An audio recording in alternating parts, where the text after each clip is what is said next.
Bienvenidos a Club de Prensa en NTN 24. Transmitimos desde Washington a 3 cuadras de la Casa Blanca. Y no olviden ustedes que al final de este programa lo pueden ver completo o pueden ver apartes en nuestra página de Facebook o en nuestra cuenta de Twitter. Y el audio, el podcast está en SoundCloud.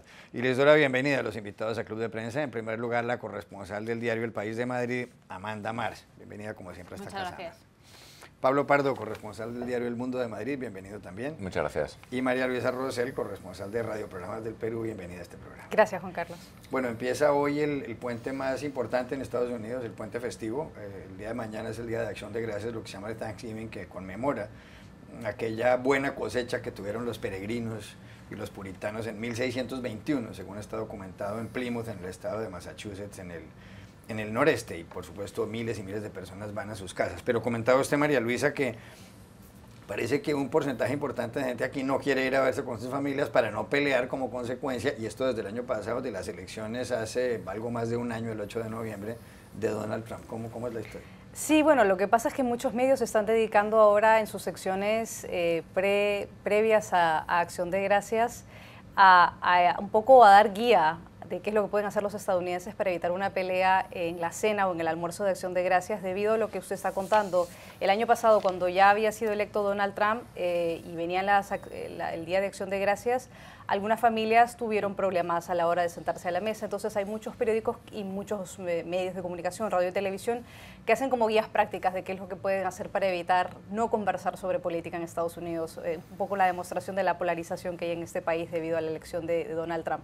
La radio pública tenía una encuesta en NPR el día de ayer y era más o menos reflejando el talante de la gente. Y era que 1% de la población de los Estados Unidos, según la encuesta que había realizado NPR, prefería no reunirse con sus familiares para evitar ese tipo de peleas, lo cual es muy diciente. Lo mejor es entonces no ir a ver la familia, para no pelear. Bueno, yo creo que eso en general en este tipo de festividades es una norma que debe ser seguida a rajatabla en Navidades, en los países que celebramos la Navidad, Thanksgiving, etcétera. Yo creo que, vamos, una de las cosas más espantosas que hay son estas reuniones familiares en las cuales se juntan 20 personas, de las cuales no sabes quiénes son 15, y en la cual además cada uno te explica cómo hay que solucionar los problemas del mundo, cómo hay que solucionar tus problemas de pareja o lo que sea, y tú ahí sufres en silencio. Entonces yo creo que lo mejor es, pues por de pronto no comer pavo, que es una comida que es muy tradicional, pero que a mí me parece... Un poco seco a veces, ¿no? Sí, que además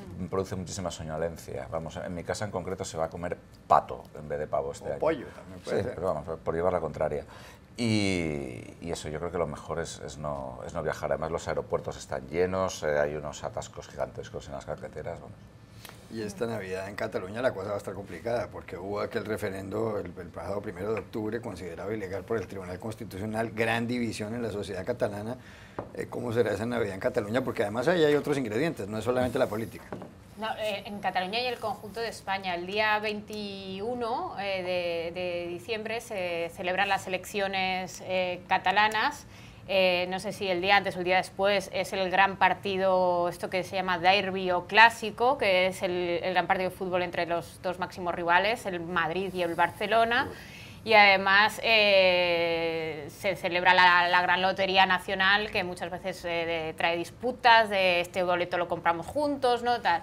Entonces es verdad que va a ser una cena de Nochebuena que si hay alguna familia con unas ciertas ganas de enfadarse tienen muchísimos motivos. ¿Y usted es hincha del Madrid o del Barça? Yo soy del Real Madrid. ¿Y por qué?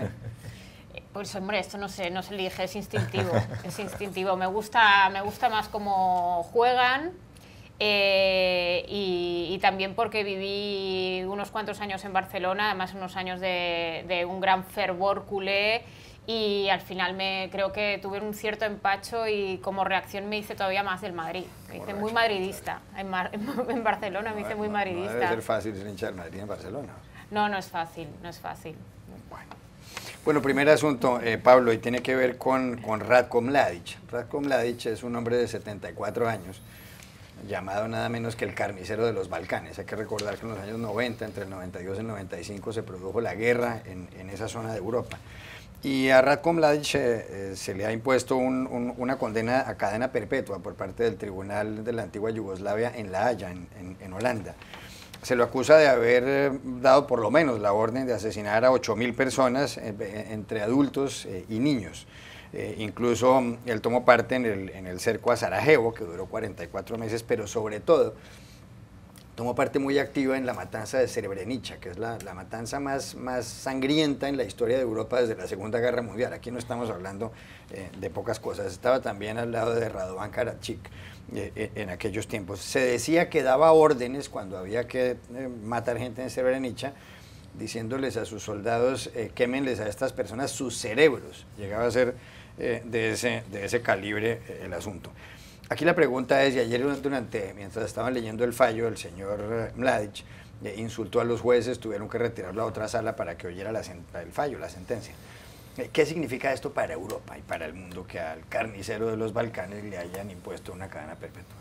Bueno, yo creo que en principio es bueno, y sobre todo es bueno también porque es un tribunal, que es una cosa que aquí hemos hablado en otras ocasiones.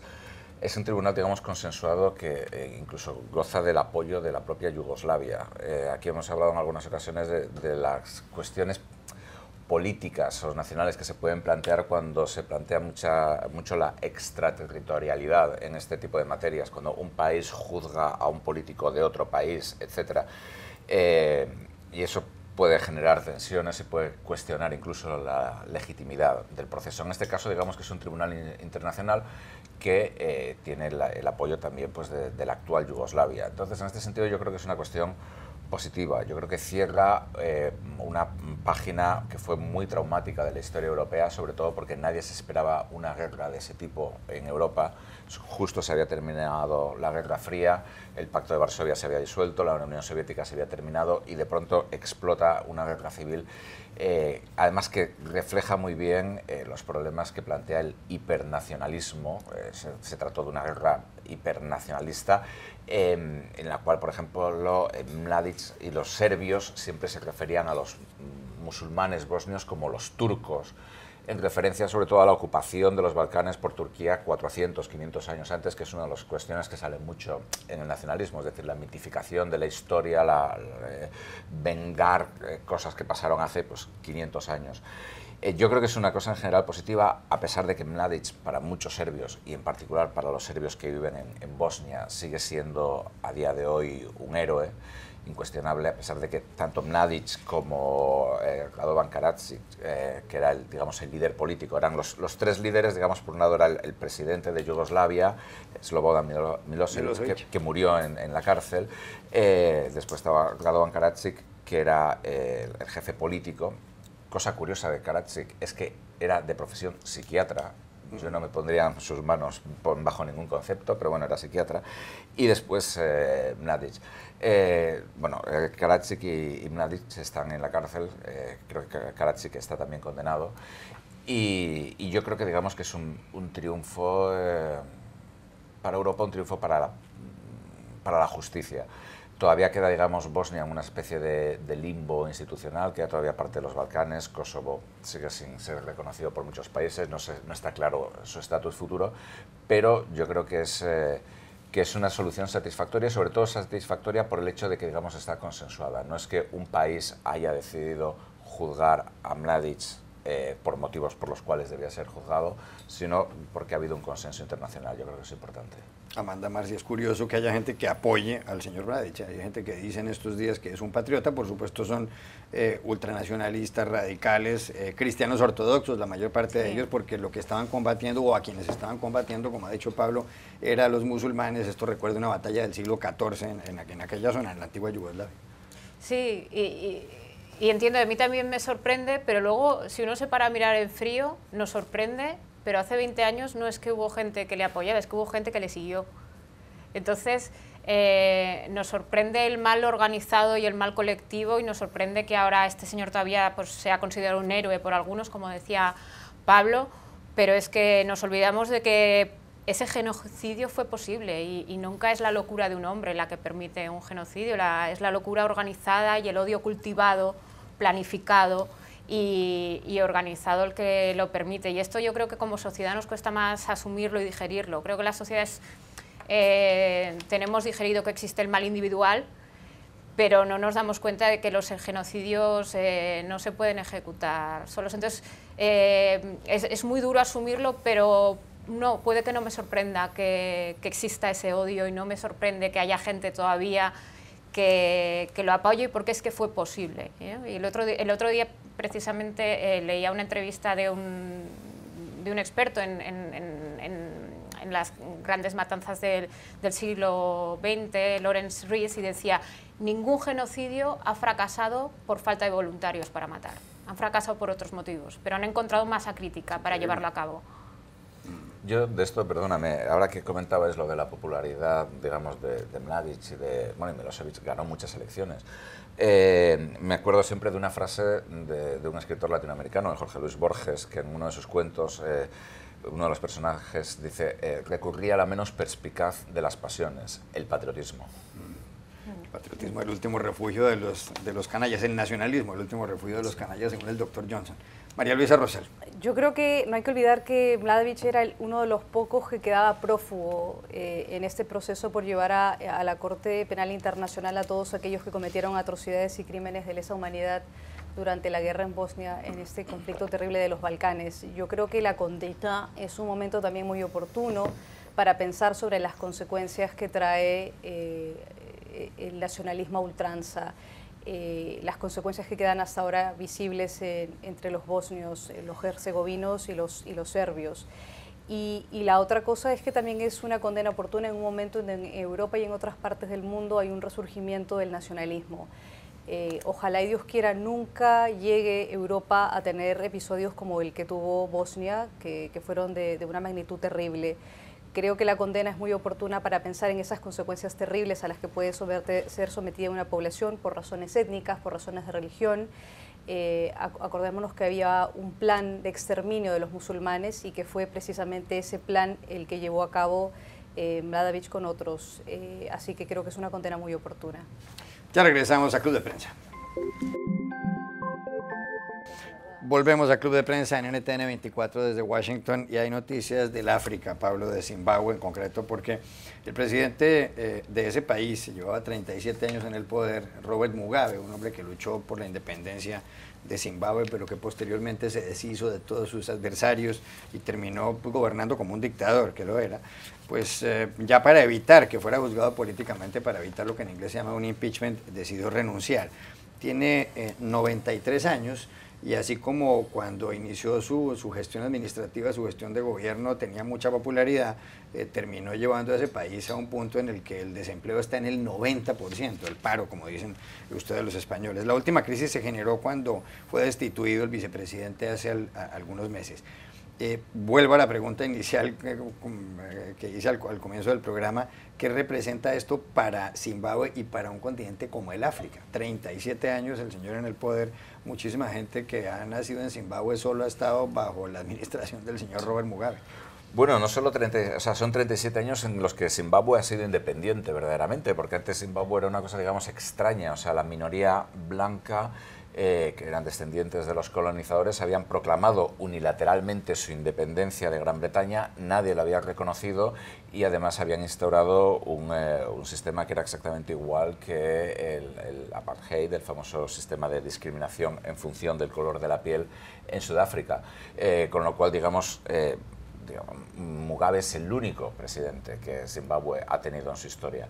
Esto es algo que, bueno, que ha pasado en más ocasiones en África. También el modelo de administración o de gestión de Zimbabue con Mugabe, es decir, una mezcla, digamos, de sistema autocrático, pero no completamente totalitario, tolerando una cierta oposición, con muchísima corrupción, muchísima compraventa de favores, uso mucho de unas comunidades, en Occidente las llamamos tribus, pero la palabra tribu yo creo que es bastante derogatoria, sí. También podríamos decir en España estamos divididos ahora mismo en tribus y en Estados Unidos también. Pero bueno, digamos, uso de unas comunidades contra otras, etcétera, es decir, este tipo de tinglao, de tejemaneje muy corrupto y muy confuso.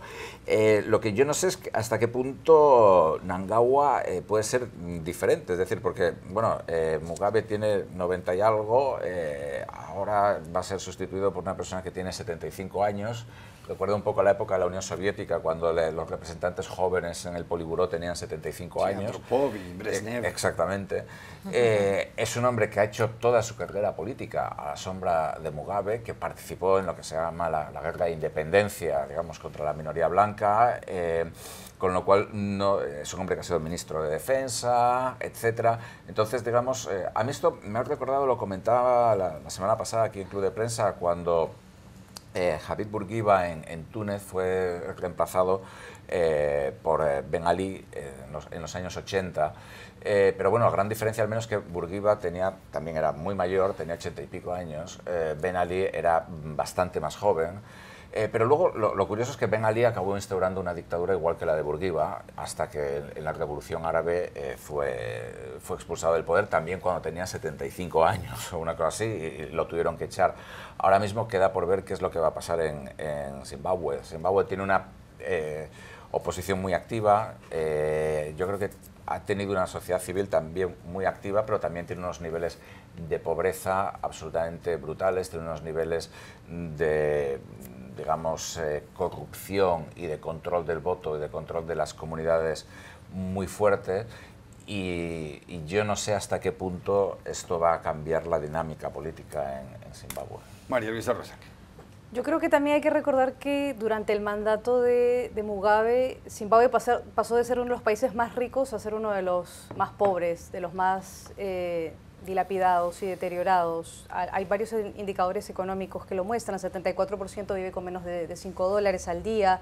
27% de los niños tienen un retraso en su crecimiento porque tienen desnutrición.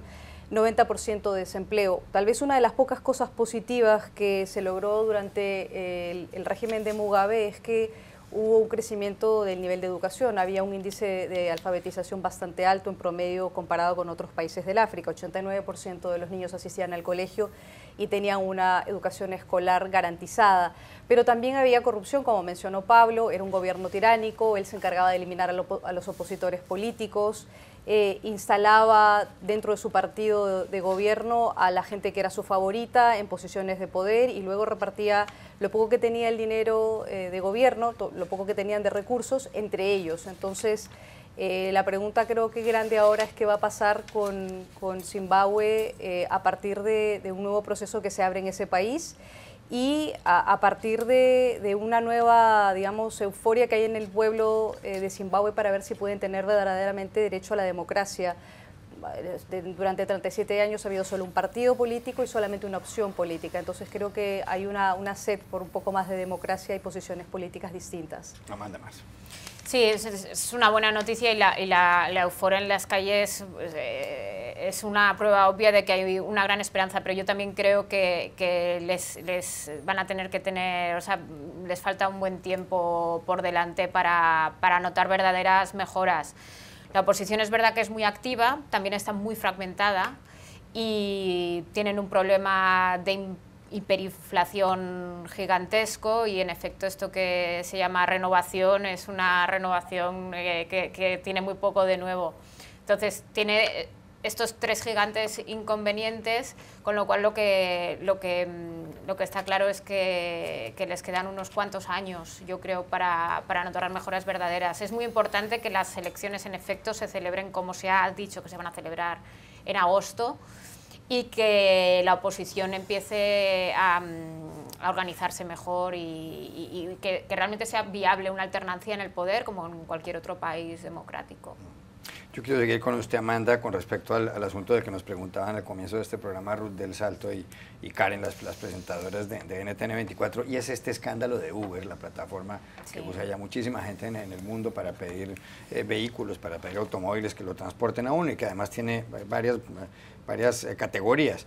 Bueno, resulta que se ha sabido que el pasado mes de octubre algunos hackers lograron tener acceso a los datos personales, los teléfonos, distintas cosas, los datos de las tarjetas de crédito de 57 millones, repito, 57 millones de clientes de Uber. Y la compañía llegó a pagar $100.000 de recompensa a esos hackers para que no contaran mucho qué era lo que estaba pasando. Aquí está involucrado incluso el fundador y uno de el presidente anterior de Uber, y el jefe de seguridad de la compañía, Joe Sullivan, fue despedido como consecuencia de lo que pasó. Repito, 57 millones de personas, seguramente varios televidentes de Club de Prensa están en esa lista o incluso nosotros. ¿Qué consecuencias debería tener todo esto para Uber?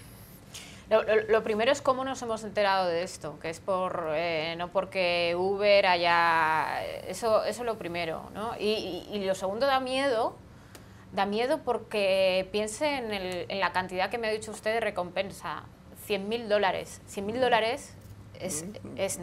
es una sandez, es una tontería. No es nada para el no es nada, $100.000 no es nada.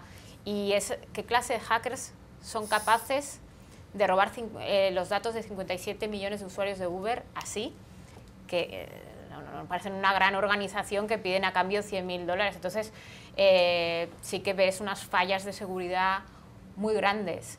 Uber ha recalcado enseguida que los datos filtrados pues son correos electrónicos, teléfonos, nombres, no tarjetas de crédito, etcétera. Entiendo que ese nivel de datos debe tener como más cortafuegos que el resto, pero bueno, muestra una falla de seguridad tremenda y creo que los accidentes existen, que uno tampoco puede pensar que puede estar dando sus datos en todas partes y que al final una compañía es inmune. O sea, los accidentes existen, pero desde luego las empresas tienen la obligación de ser mucho más transparentes cuando existen, y sobre todo de tener más cuidado, porque yo no puedo creer que unos hackers que piden un rescate de $100.000 sean aquí unos hackers. Creo que no me parece una gran operación, y son 57 millones de usuarios. Pablo Pardo. Sí, yo me acuerdo que una vez estaba este verano con una persona que había llamado a un taxi con Uber, y de pronto el mensaje que le salió era algo así como, digamos, era aquí en Estados Unidos, y era algo así como: Svetlana está yendo a recogerle, una cosa así. Y de pronto miraba el mapa y era el mapa de Moscú. Y alguien le había hackeado la cuenta, y alguien en Moscú estaba con su tarjeta de crédito pagando, pidiendo un Uber. Sí, sí, sí. Entonces, bueno, digamos, yo creo que esto es algo que pasa todo el tiempo. O sea, la seguridad online, yo creo que más que un password, lo mejor es encomendarse a la Santísima Virgen, porque esto no tiene absolutamente ningún tipo de solución. Este año pues hemos tenido un hackeo de como de 110 millones de cuentas en Target, en una cadena de supermercados. También una empresa financiera, no me acuerdo cuál, ha tenido un hackeo absolutamente brutal y salvaje, y las empresas siempre lo tapan. Incluso en este caso, por lo poco que Uber ha contado, simplemente se trata de unos tipos que accedieron a la nube, que es, digamos, donde está el servidor, los servidores de Uber, que además es de Amazon, otra empresa muy conocida, y ahí consiguieron la información para poder entrar en las bases de datos de Uber y robar datos de 50 millones de clientes y 7 millones de conductores. Entonces, bueno, también pasa otra cosa, yo creo, es decir, todas estas empresas, o gran parte de estas empresas, no cotizan en bolsa. Y el hecho de que no coticen en bolsa, bueno, es una característica nueva. Normalmente grandes empresas siempre cotizaban. Pero una empresa que cotiza en bolsa normalmente tiene cosas buenas y cosas malas, pero al menos una de las cosas buenas es que tiene que informar mucho más y que afronta muchos más riesgos, digamos, reputacionales, de reputación. Si Uber cotizara en bolsa, a lo mejor hoy sus acciones estarían un 10, un 15, un 20% más baratas, con lo cual los ingresos de los directivos de Uber a final de este año pues serían también un 20, un 40, un 50% menor, y es lo que de verdad les importa.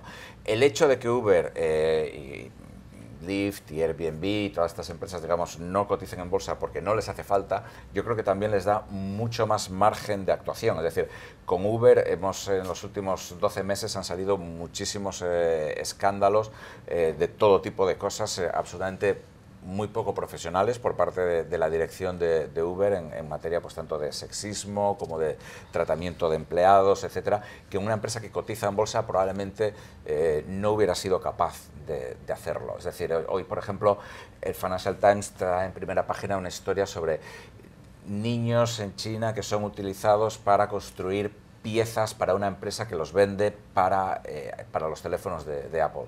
Esto para Apple puede ser un problema. Si Apple no cotizara en bolsa, no sería en absoluto ningún tipo de problema.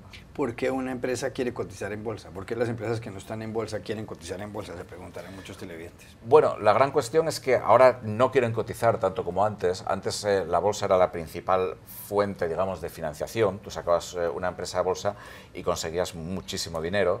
Al mismo tiempo, normalmente al sacar la bolsa, los directivos ganaban muchísimo más dinero, que aparte del bien de la empresa es lo que de verdad les interesa a ellos. Pero ahora mismo digamos que hay tal cantidad de dinero disponible, sobre todo a raíz de la crisis, los bancos centrales han metido mucho dinero en la economía, que las empresas no necesitan verdaderamente salir a bolsa para tener muchísimo dinero. Y salir a bolsa, de hecho, es casi un problema porque tienen que dar mucha información y de hecho las empresas que han salido a bolsa, ahora mismo hay una cosa que se llama los unicornios, que son empresas tecnológicas que valen más de 1.000 millones de dólares, pero que no cotizan en bolsa, es decir, los inversores las valoran en más de 1.000 millones de dólares. El mayor unicornio de todos yo creo que ahora mismo es Uber, que va a andar por los 68.000 millones. Algunos de estos unicornios, como Snapchat o Snap, que han salido a bolsa, una vez que salen a bolsa han bajado muchísimo el precio, han bajado un 20, un 30, un 40, hasta un 60%. ¿Por qué? Porque, bueno, cuando los inversores lo valoran, es decir, somos nosotros los que decimos cuánto vale, pues, no sé, esta mesa. Pero claro, una vez que lo sacas a bolsa es mucho más amplio y la gente considera muchos más factores. No sé, Amanda, que también ha escrito, se ha pasado la vida entera escribiendo de economía, tiene algo que añadir. Se ha pasado la vida entera escribiendo de economía. No, salir a bolsa es la manera, tradicionalmente es la manera más rápida de crecer que tiene una empresa, porque de repente se convierten en propietarios y accionistas de la empresa un montón de ciudadanos de todo el mundo. Con lo cual, cada vez que necesitan dinero, esto es una simplificación porque siguen yendo a bancos, pero si una empresa necesita dinero, en vez de ir al banco y pedirle un crédito y negociar, porque además es difícil, porque si quieres mucho dinero, pues es difícil que el banco te dé tanto y qué interés pagas, tal, vas al Mundo y les dices, quiero 1.000 millones más porque vamos a hacer unas cosas muy interesantes y si los ponéis os voy a dar más papelitos que dicen que sois más dueños todavía de esta empresa, y entonces un montón de gente lo hace. Básicamente esto, una empresa se puede financiar así, se puede financiar pidiendo créditos a los bancos, o se puede financiar emitiendo ella misma bonos sin necesidad de jugar en la bolsa, emitiendo papelitos que le dicen a un señor, dentro de 3 años le puedo devolver este dinero, o puede usted convertir este papelito en una acción de la empresa y es usted ya propietario de esta empresa. Esto es muy simplificado, ¿eh? Ah, pero está bien explicado. A María Luisa Rosell, ¿no existe la privacidad después de lo que ha pasado en Uber entonces? No, y yo creo que por eso Uber tampoco tiene ningún interés en entrar a la bolsa, porque va a ganar dinero sin ninguna regulación. No es el primer escándalo, además, en el que se ve involucrado Uber. Ya hemos escuchado otros escándalos donde mujeres son atacadas dentro de los taxis o luego de haber usado un Uber. El más reciente caso es no muy lejos de aquí, en la Universidad American University. Una jovencita se baja de un taxi Uber e inmediatamente el hombre la viola. Entonces, a ver, digamos, esto no es uno de los pocos casos en los que Uber está involucrado, no solamente porque no está regulado, sino porque actúa con mucha facilidad. La otra cosa que también hay que decir es que desde el momento que uno entrega los datos a Uber con su tarjeta de crédito y con su correo electrónico, Uber tiene la facilidad de acceder a los datos personales de uno de una manera muy sencilla. Entonces, yo creo que también es un poco la responsabilidad del usuario, que sabe desde el momento en que ingresa sus datos a estas compañías de las llamadas economías compartidas, que están expuestos a este tipo de casos. Es lamentable, pero yo creo que es por eso, por la falta de regulaciones que tienen compañías como esta. Vamos a la sección en cifras que tiene que ver con Thanksgiving, con el Día de Acción de Gracias que se celebra mañana aquí en Estados Unidos. Aquí está. La sección en cifras dice hoy lo siguiente, Amanda Mars. ¿Cuántos estadounidenses leen al menos un libro en Thanksgiving? El 77%, lo advierte el USA Today. ¿Le llama la atención la estadística? Me llama muchísimo la atención porque quiere decir que mañana 7 de cada 10 estadounidenses se van a leer un libro y me cuesta mucho creerlo. Quiero pensar que a lo mejor se trata de un libro de cocina, Mañana es un día en que de todas las casas estadounidenses se va a cocinar mucho y recetas un tanto elaboradas que van a requerir ir a echar una ojeada al libro de cocina. Y ahí me encaja un poco más la estadística. Pablo Pardo. Sí, yo creo, a mí estas estadísticas me llaman también la atención, es como cuando los presidentes de Estados Unidos anuncian los libros que se van a leer en vacaciones, tradición que yo creo que ha terminado con Donald Trump, pues se leería, no sé, Playboy y no por los artículos, pero vamos, yo creo que, y de golpe te presentan como 7 libros en el mes en 15 días, ¿no? Y dices, es imposible que nadie se pueda leer esto. Y ahora mismo, es decir, en Thanksgiving, en primer lugar, dudo que 77% de americanos lean un libro al año. En segundo lugar, en Thanksgiving, con toda la historia familiar, cocinar, viajar, etcétera, el libro que se leerán será, no sé, La flauta a los pitufos o una cosa así, es decir, un cómic o un libro infantil. Una cosa de estas, me resulta muy difícil creer que el 77% de los americanos se lean un libro entre este Thanksgiving y el que viene. Vamos. Ya. María Luisa Roser. Sí, cuesta creer un poco, sobre todo porque estaba mirando la lista de los países que leen más según Forbes y está la India en lugar número 1, Tailandia, China, Filipinas, Egipto, República Checa, Rusia, Francia. Estados Unidos no aparece en la lista, por lo menos entre los 10 primeros, así que cuesta un poco leer esta estadística del USA Today. Ya regresamos a Club de Prensa. Volvemos a Club de Prensa en NTN 24 desde Washington. María Luisa, hay noticias de Charlie Rose, una de las superestrellas del periodismo estadounidense, por lo menos hasta ayer o hasta hace 2 días. 75 años tiene el señor Charlie Rose y lleva presentando desde 1991, o llevaba presentando su programa de entrevistas en PBS, en la cadena pública de televisión estadounidense, y en Bloomberg Television, justamente su estudio quedaba en Manhattan, en el edificio de Bloomberg. El señor Rose fue objeto de denuncias de acoso sexual de 8 mujeres que aparecieron en todas estas denuncias. En el diario The Washington Post fue inicialmente suspendido por Bloomberg y por la cadena CBS también, porque él está en el programa de la mañana en CBS, pero ayer fue ya despedido por PBS y por CBS, por la PBS y por la CBS. Se derrumbó definitivamente el señor Charlie Rose, que era una referencia del periodismo serio estadounidense y mundial, habría que decirlo.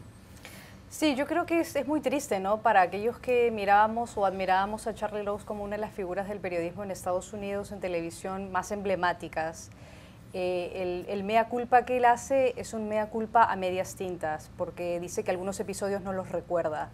Lo otro que dificultó mucho y que llama mucho la atención, que dificultó para que las mujeres presentaran las denuncias en contra de él, es que él manejaba su compañía de manera individual. Él tenía una compañía con su nombre, creo que con su nombre, y en todo caso eso hacía que sea mucho más difícil que las mujeres pudieran presentar las denuncias.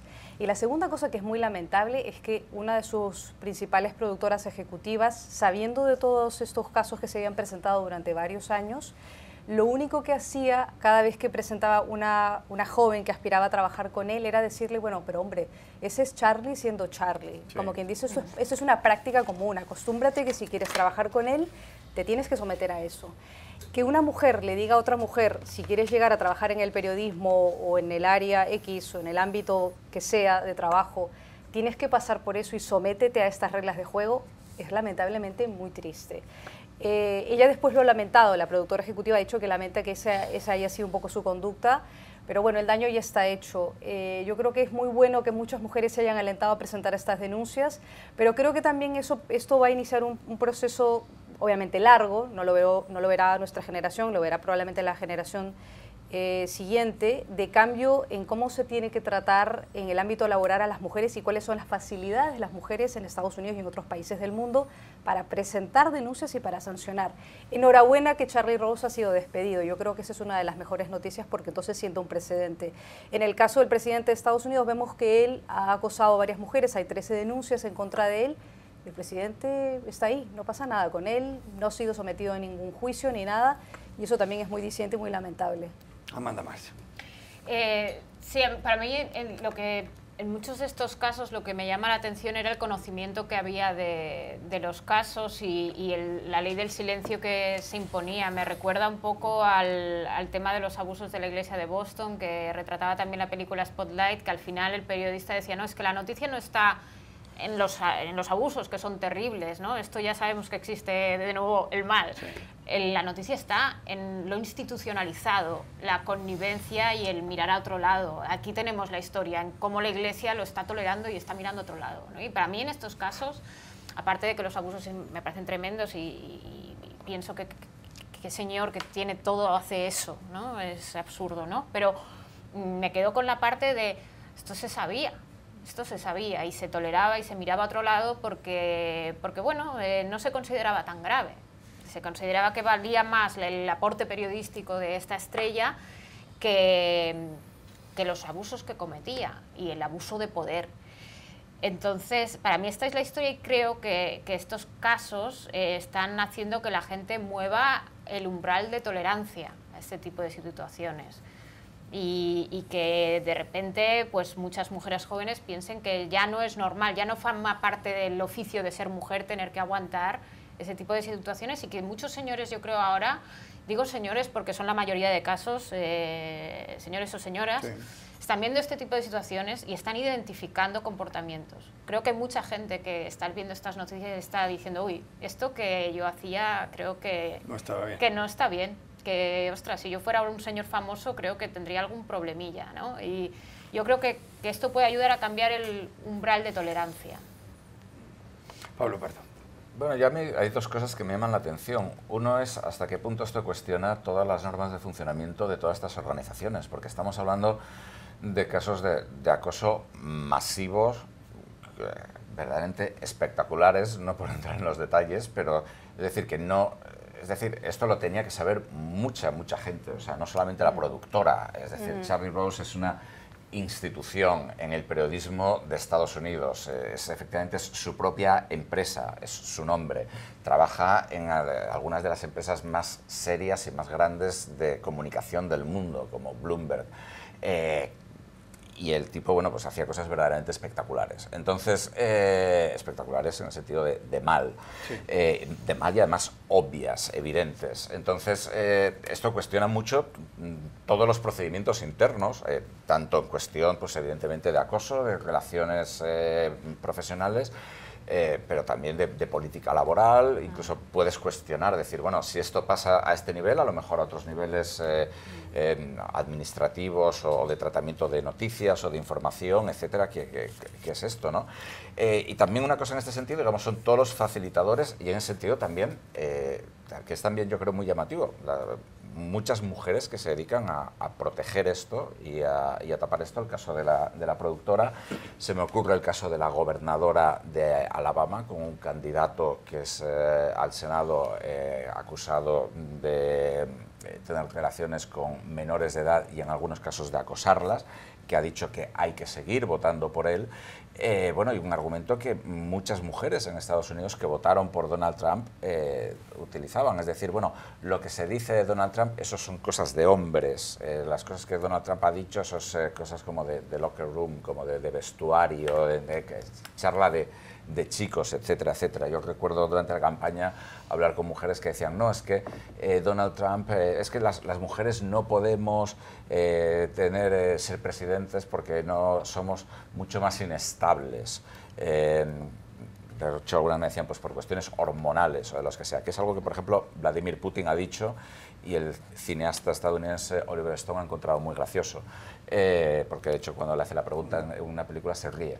Pero vamos a decir, claro, además que te digan que cualquiera es menos estable que Donald Trump, cuando le pones una pantalla cerca y una cuenta de Twitter, es bastante llamativo. Pero yo creo que es la punta de un iceberg mucho más grande, que yo creo que hay que ir hasta el fondo, o sea, porque verdaderamente estas son cosas, para mí son alucinantes e inesperadas. O sea, lo último que me imaginaría es en el plató de Bloomberg pasando este tipo de cosas. O sea. Claro, claro. Justamente a propósito de lo que mencionaba Pablo, el caso de Roy Moore, el candidato al Senado por Alabama, que está acusado pues, de haber acosado sexualmente a una menor de edad de 14 años.